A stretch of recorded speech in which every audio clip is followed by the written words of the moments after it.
বোতলের ওজন 200 কেজি। বোতলের ওজন লিটারালি 200 কেজি। এতই ভারী একটা বোতল, এত ধার বোতলে, এই বোতলের জন্য সিটি স্ক্যান করাতে হলো, এমআরআই করাতে হলো। আমরা এখনো চিন্তিত ওনাকে বিদেশে কেন পাঠানো হচ্ছে না। উন্নত চিকিৎসার জন্য ওনাকে সিঙ্গাপুরে নিয়ে যাওয়ার জন্য জোর দাবি জানাচ্ছি। তাড়াতাড়ি নিয়ে যান। এনসিপির বাকি যে ভাইয়ারা আছেন, যারা চিন্তিত, হাসনাত ভাই, সার্জিস ভাই, তারপরে আরো যারা স্ট্যাটাস দিচ্ছেন, কাইন্ডলি ওনাকে নিয়ে যান, বিদেশ নিয়ে যান। ওনার যদি কিছু হয়, এরকম একটা সান্ধ্যা মন্ত্রী হারালে আমরা তো দেশের অনেক বড় ক্ষতি হয়ে যাবে। আমরা এই ক্ষতিটা হতে দিতে পারি না। প্লিজ আমাদের সান্ধ্যা মন্ত্রীকে ভালো রাখুন। আর এরকম এই যে বোতলের এই কারণে, বোতলের এতই ধার, এর কারণে তাদের ঘুম ভাঙছে বোতল মারার পর। আর আমাদের টিচার যখন মার খাইলো, আমাদের সাংবাদিক ভাইয়ারা প্রেসের কার্ড গলায় ঝুলানোর পরেও যখন মার খাইলো, টিয়ারশেল খাইলো, আমাদের যে প্রেস ক্লাবের প্রেসিডেন্ট ভাইয়া, ওনার যে কলার পর ভেঙে গেছে, এত কিছুর পরে ওনাদের আসলে টনক নড়েনি, কারণ এগুলো নর্মাল পিঁপড়া কাটার সমান এটা যন্ত্রণা হয়। আর ওই বোতলের যন্ত্রণা কঠিন যন্ত্রণা। তো হ্যাঁ, ওনাদেরকে তাড়াতাড়ি বলেন উন্নত চিকিৎসার জন্য দেশের বাইরে নিয়ে যেতে। আপনাকে জানতে চাচ্ছি, বিশ্বে এত ধরনের প্রাণী থাকতে আপনাকে সান্ডাটাকে নিয়ে আসছেন কেন? বিশ্বের এত ধরনের প্রাণী থাকতে সান্ডা হচ্ছে এখন আমাদের জেনজির মধ্যে জনপ্রিয় প্রাণী। আমরা সান্ডা খুব পছন্দ করি, সান্ডাকে খুব ভালোবাসি। যেমনটা আমরা এই মাহফুজকে যেমন আমরা বলছি সান্ডা না মাহফুজ, এত জনপ্রিয় একটা প্রাণীর নাম দেওয়া যাতে খুশি হওয়া উচিত। এতই জনপ্রিয়, এটা আমার মনে হয় যে পুরো দেশে শুধু জেনজি না, এভরিওয়ান, সবাই এখন সান্ডাকে চেনে। তো সান্ডা কি কি কাজে ব্যবহার করা হয়? সান্ডার বৈশিষ্ট্যটা কি? আচ্ছা, সান্ডা হচ্ছে এক্স্যাক্টলি সান্ডা হচ্ছে এই যে একটা মরুভূমির একটা প্রাণী। আর আমি পার্সোনালি সান্ডা এটা মিন করি যে খায় দায় ঘুমায়, একটা থাকে না, একটা আরামের একটা প্রাণী। আর বাংলাদেশে বলতে গেলে তিনি যে একটা সবসময় সংগঠনের নাম বলে, যারা নাকি তাকে পেছন থেকে বোতল মারে বা আঘাত করার চেষ্টা করে, বেশ কিছুদিন যেই সংগঠন নিয়ে বিতর্কিত আর কি। তো সেই সংগঠন যেমন একটা আরবি দেশের, তো আমার মনে হয় সান্ডা একটা আরবিক প্রাণী। তো এই ক্ষেত্রে সান্ডার সাথে তাকে অনেক রিলেট করতে পারি আমরা। তো এর কারণে আর কি সান্ডা এটা আসলে কোনোভাবেই আমরা তো এটা সাপোর্টে নাই। কারণ যখন এই আন্দোলনটা হয় জাস্ট 4 দিন আগে, তখনও কিন্তু আমাদের ইউনিভার্সিটিতে জবি ঐক্য নামে একটা হয়, যেখানে আমাদের ছাত্র দল, ছাত্র শিবির, তারপরে ছাত্র অধিকার পরিষদ, বিভিন্ন মৈত্রী সংগঠন, সবাই কিন্তু সাধারণ স্টুডেন্ট সবাই কিন্তু একটা সমান প্ল্যাটফর্মে এসেছিল এবং এসে বলেছিল যে আমরা জবি ঐক্য, এবং আমরা এখন আমাদের একটাই পরিচয়, সাধারণ শিক্ষার্থী, আমরা কি আমাদের ন্যায্য অধিকারটাকে নিয়ে আসবো। যেখানে আমরা শুরুতেই ক্লিয়ার করে দিয়েছি যে আমরা কোনো সংগঠনের পক্ষ থেকে না, আমরা জেনারেল স্টুডেন্ট। ইভেন এখানে আসার পরেও প্রত্যেকের যে ভাষণ দিলেন, সবাই যে কথা বললেন, সেখানেও কিন্তু পরিচয় ছিল আমরা জবিয়ান, একটাই পরিচয়। তারপরেও কেন যে একটা সংগঠন এটা কেন করা হচ্ছে আমরা জানি না। সংগঠন এখানে নেই, আমরা স্টুডেন্ট, আমরা জাস্ট নর্মাল জবিয়ান। আমরা প্রত্যেকে এখানে জবিয়ান হয়ে এসেছি।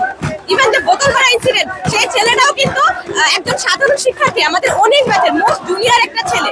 সে নিজেও বলছে যে আমরা ভুল করে পারছি, আর আমরা ভিডিও দেখলে বুঝতে পারবো সে কিন্তু উদ্দেশ্য প্রণোদিত একটি ছুঁড়ে মারা না, ছুঁড়ে মারলে এভাবে যে মারতে হয়, সে কিন্তু নর্মালি মেরেছে, লেগে গেছে।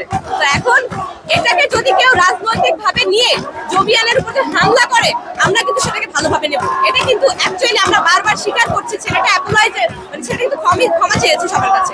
তারপরেও যদি মাফ না করে পাওয়ার দেখানো হয়, তাহলে কিন্তু জবিয়ানও পাওয়ার দেখাতে পিছপা হবে না। এটা কিন্তু এখন আমাদের অস্তিত্বের প্রশ্নে চলে আসে। বিগত 16-17 বছর আওয়ামী লীগের শাসন আমলে শাহবাগ থেকে শুরু করে শাপলা চত্বর সব আন্দোলনে ছাত্রলীগ থেকে আওয়ামী লীগ সবাই একটা কথা বলে আসছে, এটা শিবিরের আন্দোলন কিংবা বিএনপির বিরোধী দলীয়, অর্থাৎ ভিন্ন মতের ট্যাগিং দিয়ে আন্দোলনটাকে একটা হামলা করার বৈধতা দিয়ে দেয় সরকার। বর্তমানে আমাদের যে সরকার, তত্ত্বাবধায়ক সরকার, ইন্টারিম গভর্নমেন্ট ক্ষমতায় আছে, কিংবা আমাদের যেই কিংস পার্টি এনসিপি, তারা বর্তমানে ক্ষমতার আশেপাশে থেকে নতুন বন্দোবস্তের কথা বলে মূলত পুরনো নিয়মে দেশ চালাচ্ছে। ক্ষমতার অদল বদল হয়েছে, কিন্তু আমাদের দেশের মানুষের চাওয়া পাওয়া আকাঙ্ক্ষার কোনো অদল বদল হয় নাই। আমরা যারা বঞ্চিত তারা সারা জীবনই বঞ্চিত, আর যারা সুবিধাভোগী তারা সবসময় সুবিধাভোগী। অর্থের বিনিময়ে এখনো লেনদেন হয়, এখনো আমাদের রাজনীতির সে পুরনো কৌশল চলে। নতুন বন্দোবস্ত বলতে কিছুই নাই, জাস্ট নামের পরিবর্তন। আচ্ছা, আমরা বাংলাদেশে দেখেছি বিগত সরকার আমলে যে আমি ইন্ডিয়ার এমপি, ইন্ডিয়া আমাদের স্বামী স্ত্রীর সম্পর্ক অনেক কিছু দেখেছি, কিন্তু আমরা কিন্তু বাংলাদেশে কোনো রাজনৈতিক দলের দেখি নাই পাকিস্তান নিয়ে কোনো কথা বলতে। তাহলে কোনো রকমের কিছু আন্দোলন হলেই কেন পাকিস্তান বন্দী বলে ট্যাগ দেওয়া হচ্ছে, এর কারণটা কি? পাকিস্তান বলতে বলতে ট্যাগ দেওয়া হচ্ছে, এটা আরো জোরালো হয়ে গেছে গোলাম আজমের বাংলা বলার কারণে। আমরা সবাই জানি গোলাম আজম বাংলাদেশে চায় নাই, বাংলাদেশের বিরোধিতা করছে, 1978 পর্যন্ত উনি দেশে আসতে পারেন নাই। এই সব কিছুর পরেও যখন আমাদেরকে শুনতে হয় এটা গোলাম আজমের বাংলা, তখন আমাদের রাজনৈতিক মাঠে যখন কোনো কিছু আন্দোলন হবে, সরকার নিয়ে কথাবার্তা হবে, তখন এটাকে অবশ্যই পাকিস্তানপন্থী বলবে। হ্যাঁ, এটা অস্বীকার করার কোনো কারণ নাই। আওয়ামী লীগ সরাসরি ভারতপন্থী ছিল, যেহেতু ভারতের বিপক্ষে আমাদের একটা ন্যারেটিভ দাঁড় করাইতে হবে রাজনৈতিক ময়দানে, সেই ন্যারেটিভটা এখন দাঁড়িয়ে গেছে পাকিস্তানপন্থী, কেউ অ্যাকচুয়ালি বাংলাদেশপন্থী হচ্ছে না। আপনাদের এই ন্যায্য দাবিটাকে প্রথম দিকে একটা ট্যাগিং দিয়ে অন্যদিকে ডাইভার্ট করার চিন্তা ভাবনা হয়েছিল, এটা কেন? ট্যাগিং দিয়ে যদি অন্যদিকে ডাইভার্ট করা যাইতো তাহলে আন্দোলনটাকে ওই দিনই গলা টিপে মেরে ফেলা যাইতো। যেহেতু ট্যাগিং দিয়ে ডাইভার্ট করতে পারে নাই, আমরা আমাদের জায়গায় দৃঢ়, আন্দোলনটাকে মারা যাচ্ছে না। এখন দেখি অন্য কোনো কৌশল অবলম্বন করে কিনা আমরা জানি না। কোনো কিছু ঘটলেই তদন্ত ছাড়াই ডাইরেক্ট একটা দল বা গোষ্ঠীর উপর ব্লেম দেওয়া হচ্ছে কেন? কোনো তদন্ত ছাড়া সেই ফ্যাসিস্ট আওয়ামী লীগ সরকার কিন্তু একই কাজটা করতেন, কিন্তু এখন এটা কি কোনো রয়ের বা অন্য কোনো ষড়যন্ত্র কিনা? আপনি কি মনে করেন? দেখুন, রাজনীতির পেছনে রাজনীতি থাকে, ষড়যন্ত্র কি ষড়যন্ত্র না সেটা খুঁজে বের করার দায়িত্ব তো আমাদের সাধারণ মানুষদের না। আমরা কি মনে করি, আমাদের মনে করে কিছু আসে যাচ্ছে না। রাজনীতির মাঠে এখন ক্ষমতায় আছে ইন্টারিম, কিন্তু ক্ষমতার পেছনে ক্ষমতায় কে আছে সেটা দেখতে হবে। অস্বাভাবিকভাবে বলা যাচ্ছে যে এখন ক্ষমতার পেছনে যারা আছে তারা এতদিন ক্ষমতার আশেপাশেও ছিল না। সহজ কথায় বলতে গেলে জামাত কিংবা অন্যান্য দলগুলোর কথাই সামনে চলে আসবে। আর যখন এই সাম্য হত্যা ঘটছে, বিএনপির উপর একটা চাপ আসছে, বিএনপির একজন নেতাকর্মী মারা গেছে ছাত্র দলের, অবশ্যই বিএনপি এটার জন্য প্রতিবাদ করবে, কিন্তু অন্যান্য রাজনৈতিক দলগুলোকে এটারে ওরা রাজনৈতিকভাবে অন্য কোনো ফায়দা লুটার জন্য এটাকে অন্যদিকে ডাইভার্ট করবে। এখন রাজনীতির মারপ্যাচ তো আমরা সাধারণ মানুষ বুঝি না, আমরা বুঝি আমাদের অধিকার, আমরা থাকা খাওয়া বুঝি, আমরা সাধারণ একটা জীবনযাপন চাই। ক্ষমতার কাছাকাছি গিয়ে যে তারা নাটক শুরু করছে, দেশের 9 মাসে একটা আকাঙ্ক্ষার কথা বলে একটা জুলাই অভ্যুত্থান করে এই 9 মাসে যে তাল ভাঙা শুরু করছে, আমরা তো সেটা নিয়ে আতঙ্কিত। আমরা ক্ষমতার পেছনে কি হচ্ছে সেটা নিয়ে আমরা চিন্তিত না, আমরা আমাদের জীবনযাপন নিয়ে চিন্তিত। 9 মাসের ভিতরে আমরা অনেকের মুখোশ উন্মোচন হইতে দেখতেছি, মানুষের ভিতরের চেহারাগুলো বের হয়ে আসতে দেখতেছি। বিশ্ববিদ্যালয়ের মেধাবী শিক্ষার্থীবৃন্দ যখন রাজপথে বসে থাকি, আপনারা দেখেন না, আমরা যখন দাবি আদায়ের জন্য রাজপথে নামি, আপনারা দেখেন না।